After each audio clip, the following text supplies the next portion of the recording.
champion boxing in sports. In boxing, you find a way to win or you find a way to lose.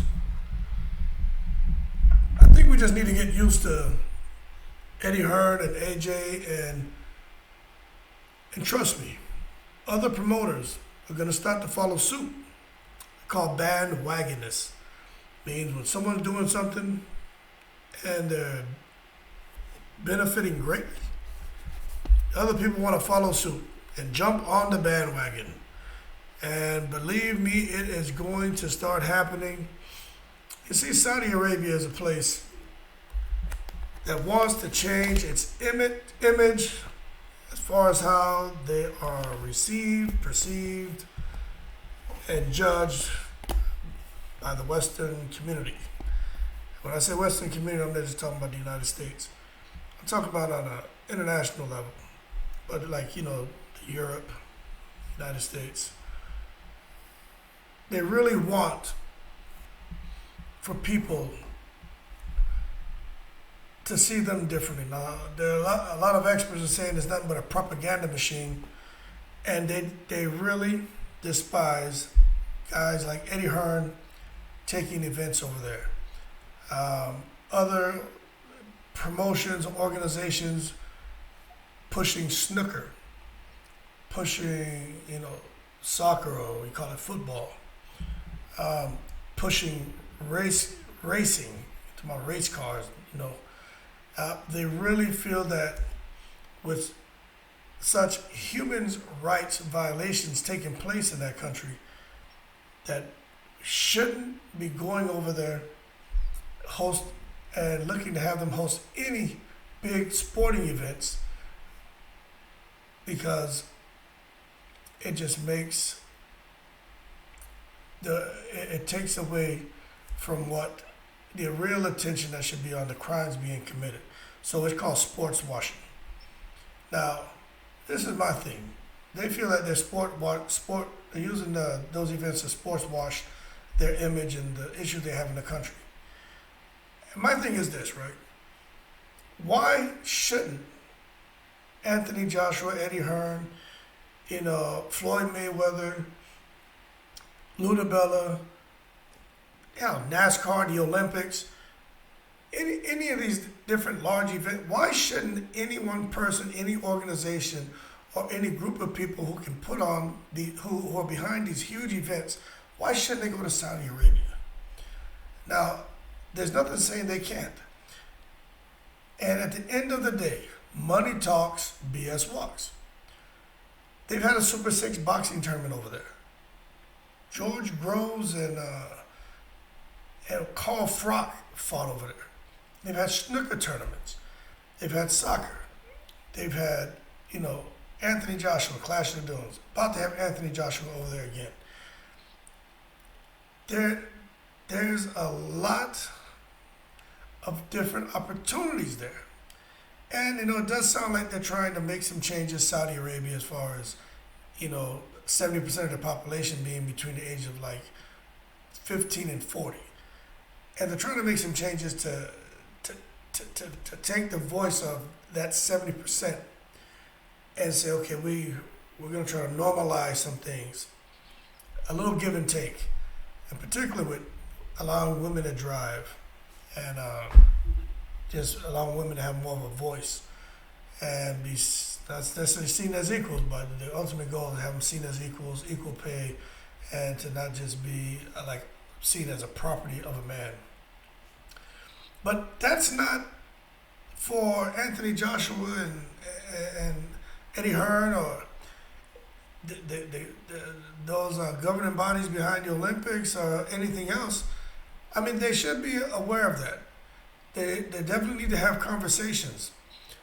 But I think the biggest concern is a threat to whatever event they're hosting.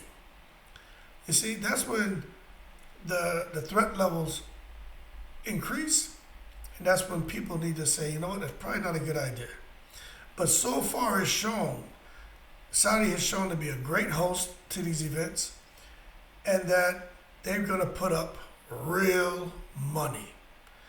Anthony Joshua made 60 million, I think, pounds when he fought Ruiz in Saudi Arabia in a rematch. Anthony Joshua fighting Usyk is going to make 100 million pounds. That's all his. That Usyk gets something different. Anthony Joshua is making 100 million pounds for this fight. So when you look at the kingdom and the billions and billions of dollars that they don't have a problem taking money, building the infrastructures, building the stadiums, building whatever is needed to host a major event. Then after the event, tearing it down. You see, and that's why I'm telling you all, I think people should just shouldn't really frown at the athletes for going out there, man, and making their money. You know, I was in Saudi Arabia for like 4 months at a Prince Sultan Air Base, right? And I had an opportunity to get out there in the local area. You weren't allowed to go hang out, I'll tell you that, but we went downtown. They call it the Gold District. It was some district where they sell a lot of jewelry. But when you used to walk it, when we were down there, the energy was definitely different. You know, they were kind of watching us and stuff like that. As a friend of mine and I, we were walking around. But you definitely did feel a little uneasy because we knew what we were there representing, and we knew the type of things that could happen at any time. But we went down, got us some jewelry. We ordered it. They delivered it back to the compound, and it was all good. But the energy there. This is in 2001. People were very pleasant. Plus, it's a Muslim country, and you know, I just happen to have a name that resonates with people there, so they treated me very well. Didn't know me, just curious. Once they find out your name, you become a brother automatically. You know, brought us food to eat. We're down there in this market, eating food behind the counters, guys who take us into like the little where their stands. They have a door. We go in the back. We're eating food with the guys, and they were just curious, just talking to us. And then we came on back to the compound and we hung out. And what I realized is that, man, there's two different sides to Saudi Arabia and Saudi Arabian culture. Very pleasant people, very kind people. But there's certain laws and certain rules they follow there. I'm not going to get into that. But what I will tell you is that's where a person like from the United States or from considered like a Western civilization would go there and struggle with the way the culture is and the way they live life. Because sometimes you tend to want to impose your views and say, well, this is wrong and that's wrong. Well, that's your opinion. That's their culture. That's the way they choose to live life. We can't come now and start stirring that pot. And at the same time, I don't think that we should keep a boxer, especially if it's safe to do so, you know,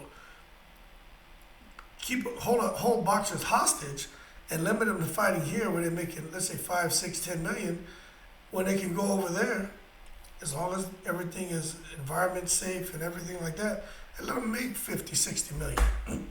I mean, Eddie Hearn, and that's one thing about Eddie Hearn. Eddie Hearn is strictly business. He's all business, and he's not going to go out there and put himself or his fighters in jeopardy. Now, if there are things that can happen anywhere in the world, not just Saudi Arabia, there's stuff that can happen anywhere in the world, where you go somewhere to host a boxing event and just things go crazy. Someone gets hurt, people die. But I'm not going to say they're at any more of a risk boxing in Saudi Arabia than they are fighting, say, in Madison Square Garden, or fighting there in London, England, or fighting in China, or fighting somewhere that is a huge venue, a well-known venue, a landmark that's easy to point out on a map, where some lunatic decides there's a huge event here, I'm going to blow it up. I mean, that can happen anywhere. So I think we need to stop being so quick to just point fingers and say, no, that's bad, we shouldn't do it. I think we should definitely be aware. We should be cautious. But I think with the proper planning and communication and doing our absolute best to mitigate any risk and get those assurances from the local government and the kingdom, I don't see why this can't work. It's worked several times. There hasn't been any issues. I can't see why it wouldn't work again. And the thing is a complementary respect that has to happen on both fronts. It's not just for us to go over there and say, you guys treat us a kind of way. This is what we expect from you, this is what we expect from you, Saudi Arabia. That's not how that shit works. They're gonna be like, okay, well, this is what we expect from you and your people.